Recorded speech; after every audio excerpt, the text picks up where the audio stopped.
So we know this is the month of November. November is known nationally as Alzheimer's Disease Awareness Month.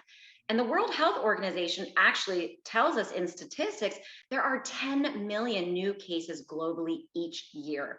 So this could not be a better time for us to bring in our guest today and our expert, speech language pathologist, Dr. Natalie Douglas, CCC-SLP. Thank you so much for being here today, Natalie. Oh, I'm so happy to be here. Thanks so much for the invitation. Absolutely love your course on speechtherapypd.com. And you come with the expertise. You have, I think, something over 20 years of experience working with patients with dementia, aphasia, and other communication disorders. That's true, right? About 10 of those were in full-time clinical practice and then another 10 in more clinical research type activities. But yeah. That's great experience. A lot of wealth of information that you are carrying with you. I know that you have previously worked in a skilled nursing facility, as you have mentioned, and we know that there are a lot of struggles and challenges that come with this type of setting. Could you maybe share with us, rattle off just a couple challenges that maybe you've come across working in a skilled nursing facility?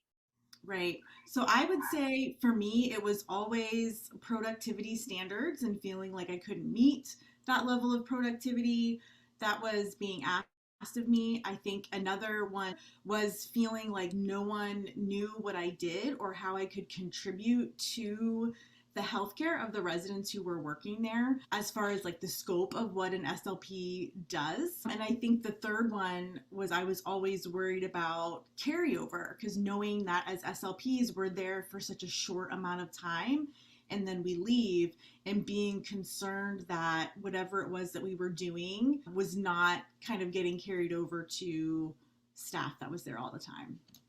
But the carryover that you're speaking about specifically, this is a common concern I hear a lot. And we have these strategies. We're going in, we're working with clients. We know that, more and more practice each day is better than, just having us coming in once a week. So it's really about having whoever's working with our clients follow through on the strategies that we're providing. So I think that's the golden question we have for you today is how can SLPs work more effectively with other service providers to really promote that carryover and to improve the outcomes of people living with dementia? Right. I think the biggest thing is relationship building with those other care partners on the team. And that is so much easier said than done. Staffing was always an issue. It's even worse now post COVID. But I think even if the relationship is short term, building that relationship through informal chats, through trying to connect with that care partner as another human being, if we can get to know the people that we're working with and the care partners as people too, I think that that can really go a long way. And it doesn't necessarily have to take a lot more time.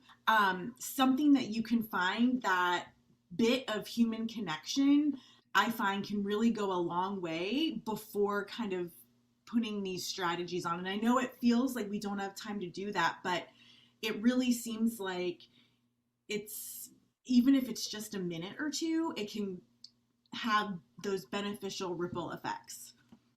Right. We need to make that time to find those small connections, to say hello, to ask how your morning was or how your weekend was, or if you know they have a pet, or you're right, find that common ground, even if it's just for a few minutes, to have that personal conversation before you just say, hey, here's what I need you to do while I'm not here. Right, exactly. And I mean, that's what's so difficult because we know, just like us, all staff, they are so overworked right now. They're working doubles and triples and all kinds of wild hours. And so it takes some finesse to a degree, but finding, I think as SLPs, we're really good at that, at finding those authentic connection points, and kind of joining into their world. Like maybe we can help the nursing assistant to fix the sheet on the bed, or together move the patient up in the bed, or help get some training so that we can help with transfers and getting people from bed to wheelchair and wheelchair to toilet and those types of things, so that we can kind of enter in that. And that, I think, is also very relationship building too. So maybe connecting to people through gratitude or generosity can be some mindful ways that we can also connect with others. That's a great one. Thank you. I loved the comment you said in your course. You were talking to a CNA and you said something about, what's making your day so horrible right now and what can I do to support you? Because if you said that to me, you're my new best friend. You are Right. like, I'm like, you know what? You got my back. I got your back, girl. Like, that's awesome. Yeah, Like, right, I heard that and I was like, exactly. wow, like who thinks to actually say to somebody, wow, like something is going on here. Let me connect to your frustrations. A lot of people Yeah, choose to, whoa, I'm going to stay away from that right, emotion or their anger. But right, you're saying connect to, the need. You mentioned this in your course, connect to the need that's behind that emotion. And right. I loved that. I would say the second one is to do the same thing with the person with dementia, right? Like find one thing that makes them tick and makes them light up, right? And sometimes that it can take a little bit to figure out what's a strength of this person. I mean, for some people, it could be something like a favorite vacation that they went on, and you can talk about that. It can be a job that they had. It can be modifying an activity that they used to love doing, but we make it a little bit more accessible for them. So it's like thinking of them as a person first and being like, okay, what really makes this person a person? And we can see that. It's harder, I know, with masks and all of the restrictions, but we can see that in their eyes if you bring up, for some people, and you don't even have to know anything about it. Like, I don't know anything about the stock market. I had several people, they want to talk about the stock market. I'm like, I have no idea what you're talking about. But I pull up. Educate me. Exactly. You pull up a stock market thing on your tablet or phone, and then you see them light up, right? So it's what is the thing that allows them to retain their personhood.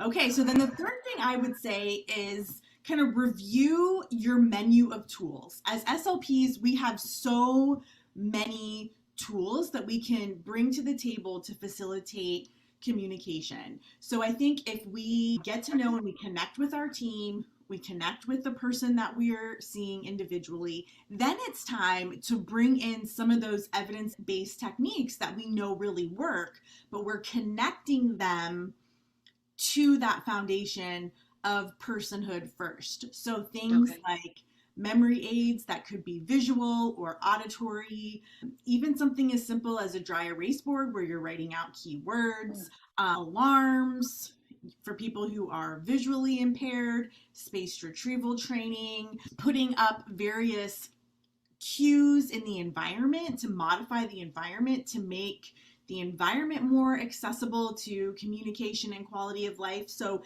thinking about, because I think sometimes we think of all of our tools and the things that we bring as SLPs as kind of separate, from the person. But if we are connecting first, then it's like, oh, well, maybe I can use spaced retrieval training to help them know when to turn the baseball game on, or, something that is really going to be meaningful to them using some of the techniques that we have in that way.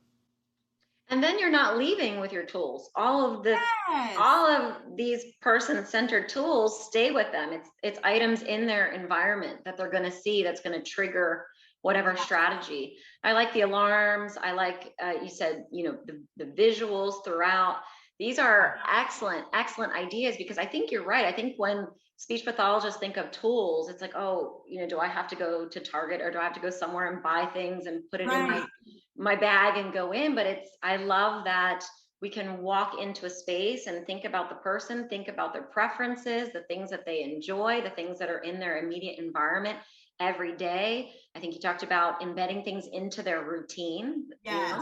So that's going to be a lot more effective for us.